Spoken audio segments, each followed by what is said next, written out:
Hi friends, welcome to our DG సేవాపై YouTube channel. కొత్తగా మీలో ఎవరైనా సరే డీజీ సేవాపై రిటైలర్స్ కనుక ఐడి కావాలి అనుకుంటే మీకు స్క్రీన్ మీద కనబడుతున్నటువంటి నెంబర్ కి వెంటనే వాట్సాప్ లో హాయ్ అని పెట్టండి. మీకు కంప్లీట్ డీటెయిల్స్ అనేవి తెలియజేస్తాం. ఆల్రెడీ ఎవరైనా సరే రిజిస్ట్రేషన్ అయ్యి ఉంటే కనుక మీకు డీజీ సేవాపై యాప్ అనేది ఎలా ఓపెన్ అవ్వాలి, అలాగే వెబ్సైట్ అనేది ఏ విధంగా ఉంటుంది, మీకు 3 రకాల లాగిన్స్ అనేవి ఇవ్వడం జరుగుతుంది. అవి ఎక్కడెక్కడ లాగిన్ అవ్వాలి, అలాగే 48 సర్వీసులు ఎక్కడ చేయాలి అనేది ప్రతిదీ కూడా క్లియర్ కట్ గా ఈ వీడియోలో చూపెడతాము. ప్రతి ఒక్కరు కూడా క్లియర్ గా వినండి, ఎవరు కూడా స్కిప్ చేయొద్దు. జస్ట్ ఒక 15 మినిట్స్ వింటే తెలుస్తుంది అనమాట. సో ముందుగా ఎవరైతే రిటైలర్ ఐడి అనేది వచ్చిందో వాళ్ళు ఎక్కడ మన వెబ్సైట్ తో అవ్వాలి అంటే, మీరు మొబైల్ అయితే మొబైల్లో కానీ కంప్యూటర్లో కానీ చేసుకోవచ్చు. ఇది డైరెక్ట్ గా మొబైల్లో అయితే గూగుల్ క్రోమ్ లో ఓపెన్ చేయండి, ల్యాప్టాప్ లో అయితే dgsevape.co.in అని మన వెబ్సైట్ అండి. ఈ వెబ్సైట్ కొట్టండి. ఈ వెబ్సైట్ వస్తే మనకి ఈ విధంగా ఓపెన్ అవుతుంది. ల్యాప్టాప్ ఎవరికైనా ఉంటే కంప్యూటర్ నుంచి చేసుకున్నట్లయితే ఇక్కడ ఫేవరెటీస్ లో సేవ్ చేసేసుకోండి. అలాగే మొబైల్లో కూడా మీరు సేవ్ చేసుకోవచ్చు అనమాట. దాని తర్వాత ఎప్పుడు కావాలన్నా మీరు ఈజీగా లాగిన్ అవ్వచ్చు. సో చూడండి, మీకు మన వెబ్సైట్ అనేది ఈ విధంగా ఉంటుంది. నేను ఇక్కడ 3 లాగిన్స్ మీకు యూజర్ నేమ్ పాస్వర్డ్లు ఉంటాయన్న. సో క్లియర్ గా గుర్తుపెట్టుకోండి. ఆగస్టు తర్వాత ఎవరైతే రిజిస్ట్రేషన్ అయ్యారో వాళ్ళకి మొబైల్ యాప్ ఎక్కడ ఉంటుంది, కొత్తగా రిజిస్ట్రేషన్ అయిన వాళ్ళకంటే చూడండి, new users August 2024 app and website ఉంది. మీరు ఇది క్లిక్ చేసుకున్న తర్వాత మొబైల్లో కానీ కంప్యూటర్లో కానీ మీకు మొబైల్ యాప్ కావాలంటే ఇక్కడ న్యూ యూజర్ 2024 మొబైల్ యాప్ అని ఉంటుందన్నమాట. ఈ విధంగా మీకు వస్తుంది. దీన్ని మీరు మొబైల్లో డౌన్లోడ్ చేసుకొని ఇన్స్టాల్ చేసుకోండి. ఇన్స్టాల్ చేసుకున్న తర్వాత మీకు యూజర్ ఐడి అడిగితే నేను అది కూడా మీకు పెడతాను, కన్ఫ్యూజ్ అవ్వద్దండి. అలాగే మీరు కంప్యూటర్లో కనుక లాగిన్ అవ్వాలి అనుకుంటే AEPS website in 2024 in computer మీకు ఈ విధంగా వస్తుంది. యూజర్ నేమ్ అందరికీ కూడా ఏముంటుందంటే ఈ విధంగా మీకు ఉంటుందన్నమాట. యూజర్ నేము, మీ ఫోన్ నెంబర్, ఇది మీ ఫోన్ నెంబరు క్యాపిటల్ డి అని ఉంటుందండి. అందరూ మెయిల్ చెక్ చేసుకోవచ్చు. పాస్వర్డ్ మీకు గుర్తు లేదు అనుకుంటే కనుక మీరు ఇక్కడ ఫర్గాట్ పాస్వర్డ్ కొట్టండి. ఫర్గాట్ పాస్వర్డ్ కొట్టి మీ యూజర్ ఐడి ఇవ్వండి. ఇచ్చిన తర్వాత మీకు నెక్స్ట్ అని కొట్టగానే ఒక ఓటీపీ వెళ్తుంది అనమాట. ఆ ఓటీపీ ఎంటర్ చేసిన తర్వాత మీకు టెంపరరీ పాస్వర్డ్ మీ మొబైల్కి మెసేజ్ వస్తుంది. ఆ మెసేజ్ యాజ్ టీజ్ గా మీరు ఇక్కడ ఎంటర్ చేయాలి. మీకు వచ్చినటువంటి మొబైల్లోకి వచ్చినటువంటి పాస్వర్డ్ అనేది మీరు ఇక్కడ ఎంటర్ చేసి లాగిన్ అని కొట్టగానే మీకు ఏఈపిఎస్ ఇంటర్ఫేస్ అనేది రావడం జరుగుతుందండి. సో ఏఈపిఎస్ కి సంబంధించింది ఇప్పుడు నేను చూపించానండి. ఇక్కడ న్యూ యూజర్ ఆగస్టు 2024 మీద క్లిక్ చేసిన తర్వాత యాప్, మొబైల్లో యాప్ కావాలంటే ఇది డౌన్లోడ్ చేసుకోండి, కంప్యూటర్లో అయితే దీని మీద క్లిక్ చేసుకొని చేసుకోవచ్చు. అలాగే రెండోది ఏంటంటే services login user name password మీకు ఎక్కడ ఉంటుంది అంటే చూడండి, ఇక్కడ సర్వీసెస్ లాగిన్ ఉంది. మేము మీకు మొబైల్లోని రిజిస్ట్రేషన్ చేసుకోవాలనుకున్నప్పుడు 48 సర్వీసులు చూపించాము.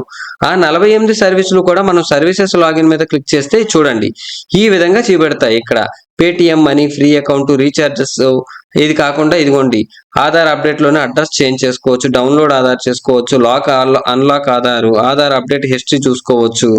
అలాగే ఆధార్ పీవీసీ కార్డు డౌన్లోడ్ అది అప్లై చేసుకోవచ్చు. అలాగే రీఛార్జెస్ చేస్తే 3% కమిషన్ అని రీసెంట్ గా కొత్తగా ఫిషరీస్ పోర్టల్ వాళ్ళకి సబ్సిడీ స్కీమ్స్ వచ్చినాయి కదా, అది చేసుకోవచ్చు. Udyog Aadhaar, MSME registration, voter ID card, ఈస్టమ్ రిజిస్ట్రేషన్ కార్డు అని, ఇన్స్టాంట్ ఫిజికల్ పాన్ కార్డులని, ఆర్టీఓ డ్రైవింగ్ లైసెన్స్ కి సంబంధించిన సర్వీసులు, ఫుడ్ లైసెన్స్ కూడా ఇక్కడ అప్లై చేసుకోవచ్చు. పిఎం సోనిధి 10,000, 20,000, 50,000 మన దాంట్లోంచి అప్లై చేసుకోవచ్చు. అలాగే పిఎం కిసాన్ కి సంబంధించినటువంటి ఆధార్ ఈకేవైసీ చేసుకోవచ్చు.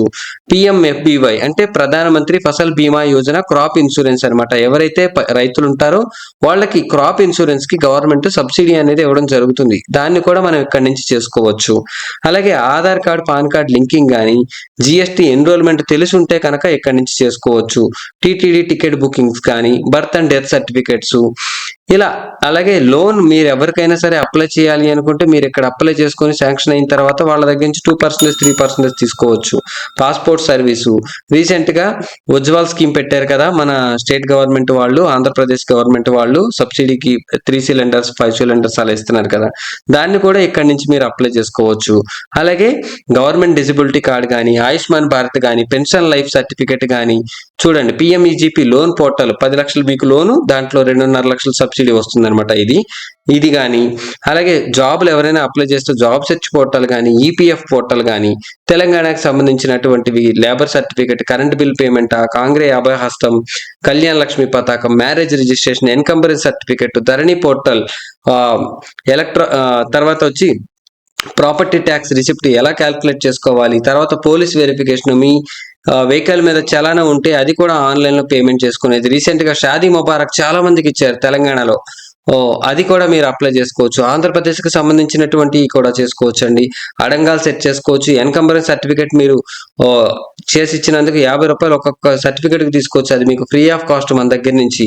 అలాగే ఈ చలానా కూడా చేసుకోవచ్చు. శాండ్ పోర్టల్కి సంబంధించి డ్రైవింగ్ లైసెన్స్, కర్ణాటకకి సంబంధించినటువంటి సేవా సింధు రిజిస్ట్రేషన్ కూడా మీరు ఇక్కడ నుంచి చేసుకోవచ్చు.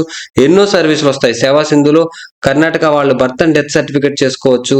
కర్ణాటక వాళ్ళు రేషన్ కార్డులో ఏమేమి చేంజెస్ ఉంటాయో అది చేసుకోవచ్చు. ఈ స్వీకృతి అని ఇంటికి సంబంధించింది అది చేసుకోవచ్చు. ఈ ఆస్తి, నాడా కచేరీ, ఖాతా సర్వీస్ అనేవి కర్ణాటక వాళ్ళు చేసుకోవచ్చు. ఇక బ్యాంక్ అకౌంట్ ఓపెనింగ్ చూసుకున్నట్లయితే ఇండియన్ బ్యాంకు చేసుకోవచ్చు, union bank of India, bank of Baroda, Punjab national bank, central bank of India, ఇలాంటివన్నీ చేసుకోవచ్చు. అలాగే ఎస్బీఐ యోనో ప్రజెంట్ లేదు, తర్వాత వస్తుంది, వస్తే జీరో బ్యాలెన్స్ అకౌంట్ ఓపెన్ చేసుకోవచ్చు. ప్రైవేట్ బ్యాంక్స్ లో జీరో బ్యాలెన్స్ ఏవైతే మెన్షన్ చేసామో అవన్నీ ఓపెన్ చేసుకోవచ్చు.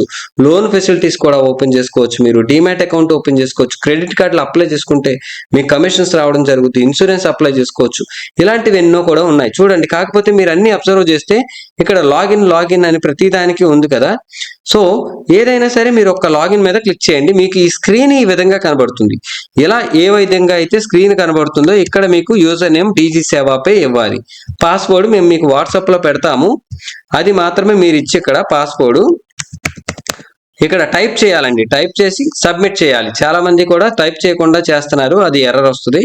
టైప్ చేస్తే మనకి ఇప్పుడు ఇంతకు ముందు అన్ని లాగిన్ అని ఉన్నాయి, ఇప్పుడు అన్ని డైరెక్ట్ గా ప్రొసీడ్ అని వచ్చేసింది చూడండి. అన్ని ప్రొసీడ్. ఓకే, ప్రొసీడ్ మీద క్లిక్ చేసుకొని మీకు ఏది కావాలంటే ఆ సర్వీస్ చేసుకోవచ్చు. For example voter ID apply చేయాలంటే వాటర్ ఐడి మీద క్లిక్ చేసుకొని మీరు ఏదైతే అప్లై చేయాలనుకుంటారో దాని మీద చేసుకోవచ్చు. అలాగే ఫిషరీస్ పోర్టల్లో రిజిస్ట్రేషన్ అవ్వాలి అనుకుంటే దీని మీద క్లిక్ చేసుకొని అప్లై యాజ్ ఇండివిజువల్ కొట్టుకొని ఇంకా కస్టమర్కి ఎవరికైతే మీరు అప్లై చేస్తున్నారో వాళ్ళ డీటెయిల్స్ అనేవి ఇవ్వచ్చు అనమాట. అలాగే పాన్ కార్డ్ పోర్టల్లో కానీ లేకపోతే ఇంకా ఉద్యోగాధార రిజిస్ట్రేషన్ కూడా మీరు ఇక్కడ నుంచి చేసుకోవచ్చు. ఈ విధంగా ప్రతిదీ కూడా చేసుకోవచ్చు, కన్ఫ్యూజ్ అవ్వకండి. ఇది రెండోది నేను చెప్పింది. ఓకే, సర్వీసెస్ కి సంబంధించి. ఇక మూడోది, మీరు ప్రతి ఒక్కరు కూడా ఐడి వచ్చిన తర్వాత చేయాల్సింది ఏంటంటే రీఛార్జ్ అండ్ పాన్ లాగిన్ మీద క్లిక్ చేసుకోవాలి. ఓకే, క్లిక్ చేసుకున్న తర్వాత మీరు మొబైల్లో కానీ కంప్యూటర్లో కానీ చేసుకోవచ్చు. ఇక్కడ ఫస్ట్ సైన్ అప్ అని ఉంటుందండి, సైన్ అప్ మీద క్లిక్ చేసుకోవాలి. ఓకేనా, ఫస్ట్ టైం లాగిన్ అయితే మీకు సైన్ అప్ అయిన తర్వాత ఇక్కడ మీరు స్టేట్, ఆధార్ నెంబర్ మీరు ఇస్తారు, మీ పాన్ నెంబర్ ఇస్తారు కరెక్ట్ గా. ఇక్కడ సెలెక్ట్ అకౌంట్ టైప్ రిటైలర్ ఇచ్చి 1 రూపీ అని ఉంది కదా, ఇక్కడ జస్ట్ పేమెంట్ అని కొట్టండి. పేమెంట్ అని కొడితే డైరెక్ట్ గా మీకు యూజర్ నేమ్ పాస్వర్డ్ వెళ్ళిపోతుంది అనమాట, మీ మెయిల్కి వెళ్ళిపోతుంది.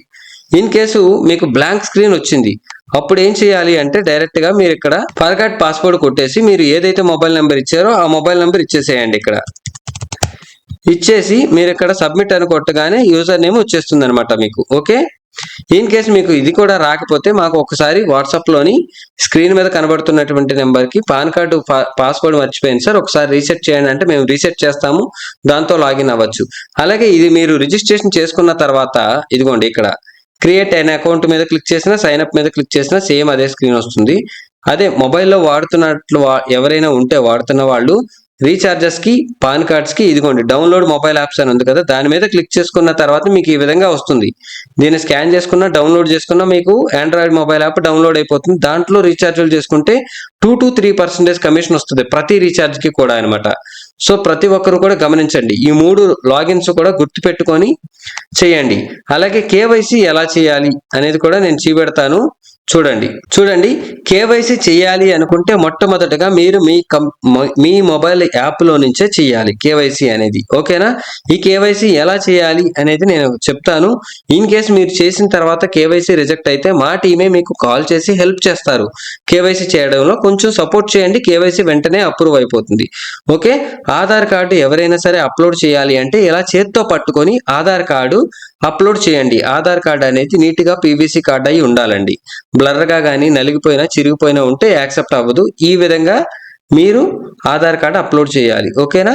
తర్వాత పాన్ కార్డు కూడా చాలా క్లియర్గా ఉండాలి. అది కూడా చేత్తో పట్టుకొని పాన్ కార్డు పీవీసీ కార్డు మాత్రమే అప్లోడ్ చేయాలి. అంతేగాని నలిగిపోయినవి మాత్రం ఇలా ఫోటోలు బ్లర్ అయిపోయినా పాత ఓల్డ్ పాన్ కార్డులు, ఇన్స్టాంట్ పాన్ కార్డులు అవ్వండి. మీన్ కేసు ఎవరైనా సరే ఇన్స్టాంట్ పాన్ కార్డు ఉంటే స్క్రీన్ మీద కనబడుతున్నటువంటి నెంబర్కి చెప్పండి. మేము మీకు పీవీసీ కార్డు అప్లై చేసి మీకు పంపిస్తాము. దాంతో మీరు కేవైసీ అనేది చేసుకోవచ్చు. అలాగే ఆధార్ కార్డు సరిగ్గా లేకపోయినా సరే పీవీసీ ఆధార్ కార్డు మేము చేసిస్తాము. మీరు దాంతోనే కేవైసీ అనేది చేసుకోవచ్చు. సేమ్ డే అప్రూవ్ అయిపోతుంది. ఓకేనా? చూడండి, ఇక్కడ తప్పు కొట్టేసి ఉన్నది కదా క్రాస్ మార్కులు, ఇవి కరెక్ట్ గా వచ్చినటువంటి పాన్ కార్డులు కాదు, ఇవి యాక్సెప్ట్ చేయవు. అలాగే ఇప్పుడు కరెక్ట్ గా పీవీసీ కార్డు చూడండి, యాక్సెప్టెడ్ అని ఉంది కదా, అది చాలా బాగుంటుంది, అలా అప్లోడ్ చేసుకోవచ్చు. తర్వాత ఇక షాప్ ఇమేజ్ చూసుకున్నట్లయితే చూడండి, షాప్ ఇమేజ్ లో చాలా మంది ఏం మిస్టేక్ చేస్తున్నారంటే సెటప్ లేకుండా ఎలా అప్లోడ్ చేస్తున్నారో నేను కొన్ని ఇమేజెస్ చూపెడతాను, మీకే అర్థమవుతుంది. చూడండి సార్, షాప్ ఇమేజ్లు ఎవరినైనా సరే అప్లోడ్ చేయమంటే చూడండి ఎవరు ఇష్టం వచ్చినట్టు వాళ్ళు అప్లోడ్ చేస్తున్నారు. దయచేసి ఇలా అయితే అప్లోడ్ చేయకండి. దీన్ని షాప్ ఇమేజ్ అనరు కదా. నేను చూపెడతా, కరెక్ట్ గా ఎలా అప్లోడ్ చేయాలో చూపెడతా. బట్ ఇప్పుడు చూపించింది లాగా మీరు అప్లోడ్ చేయొద్దు. ఈ విధంగా చూడండి, ఇక్కడ ఎవరు లేరు, ఇది ఒక బ్యానర్ పెట్టారు, ఇది షాప్ లాగా కన్సిడర్ చేయరండి. అలాగే చూడండి, ఇక్కడ షాప్ అప్లోడ్ చేసినప్పుడు ఫోటో ఎవరు కనబడట్లేదు, షాప్ కూడా సరిగ్గా కనబడట్లేదు. అలాగే ఇక్కడ చూడండి, ఇది కూడా షాప్ లాగా కన్సిడర్ చేయరు అనమాట. చూడండి, ఇదేమో బ్యాంగిల్స్ అది ఫోటో తీశారు. ఇది చూడండి, ఓన్లీ షట్టర్ మాత్రమే ఫొటోస్ తీశారు. ఇక్కడ చూడండి, ఏ పర్సన్ కూడా లేరు, అలాగే సెటప్ కూడా కనబడట్లేదు అనమాట. సో షాప్ ఫోటో అనేది దయచేసి ఈ విధంగా అప్లోడ్ చేయొద్దు. నేను ఎలా అప్లోడ్ చేయాలి అంటే, మీరు చూడండి, ఇక్కడ చూశారు కదా, ఇక్కడ మీరు కూర్చొని అక్కడ షాపు దగ్గర మీరు కంపల్సరీగా కూర్చొని ఈ సెటప్ అంతా కనబడేలాగా ఫోటో తీయించుకొని పెట్టండి. అది కూడా లైవ్ ఫోటో పెట్టాలి, గ్యాలరీలోంచి అప్లోడ్ చేయకూడదు. అలాగే ఇది చూడండి, ఇది తప్పండి, ఇలా అయితే అప్లోడ్ చేయొద్దు, ఎవరు లేకుండా అప్లోడ్ చేయొద్దు. ఇన్ కేస్ మీరు ఇంటి దగ్గరే చేస్తున్నారు, నా దగ్గర బ్యానర్ లేదు అనుకుంటే చూడండి, బయట ఒక టేబుల్ వేసుకొని అక్కడ మీరు బయోమెట్రిక్ ప్లస్ మొబైల్ పట్టుకొని ఆ సెటప్ అంతా కనబడేలాగా అప్లోడ్ చేయండి, తప్పులేదు, మీకు అప్రూవ్ అయిపోతుంది. బ్యానర్ కంపల్సరీ అని ఏమి కాదండి. ఇది వరకు బ్యానర్ కంపల్సరీ ఉండేది, అందరికీ బ్యానర్ కుదరట్లేదు కాబట్టి ఇప్పుడు బ్యానర్ కంపల్సరీ కాదు. చూడండి, ఇది కూడా అంతే, వీళ్ళు ఇంట్లోంచి చేస్తున్నారు, బ్యానర్ లేకుండానే డైరెక్ట్ గా సెటప్ అంతా చక్కగా చూపెడుతూ చేస్తున్నారు, కేవైసీ అప్రూవ్ అయిపోయింది. సో ఈ విధంగా చేయండి.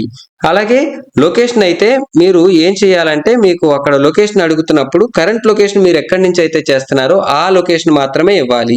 అంతేగాని ఆధార్లో లొకేషన్ ఏదైతే ఉందో అది మాత్రమే సేమ్ యాజ్ ఆధార్ లొకేషన్ అని పెట్టద్దు.